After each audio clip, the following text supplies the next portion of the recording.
Ndugu mtazamaji, karibu kwenye YouTube channel yangu.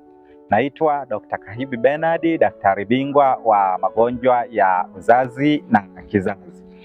Kama unapenda elimu hii ninayoitoa, tafadhali ingia YouTube, bonyeza kengele ya neno subscribe. Sasa leo tunaangalia mada fupi. Je, ulishawahi kusikia chango kwa mwanamke? Chango ni nini hasa? Na je, inawezekana ukawa na chango bila kujijua? Chango ni ugonjwa unaoathiri via vya uzazi vya mwanamke. Na tunaposema via vya uzazi ni pamoja na mlango wa kizazi, mfuko wa kizazi, mirija pamoja na ovari. Na wakati mwingine hujumlisha hata maeneo yanayozunguka. Je, unaweza ukawa na chango na usiweze kuwa na dalili? Ni kweli unaweza ukawa na chango na dalili usiwe nazo.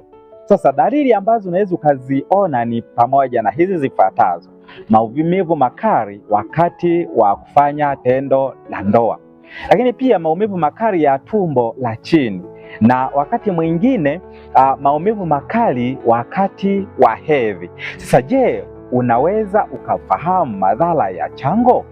Sasa fuatana nami katika video nitakayokuja kuitoa katika somo linalokuja, ujifunze kwa urefu zaidi. Usisahau kusubscribe YouTube channel yangu. Asante kwa kunisikiliza.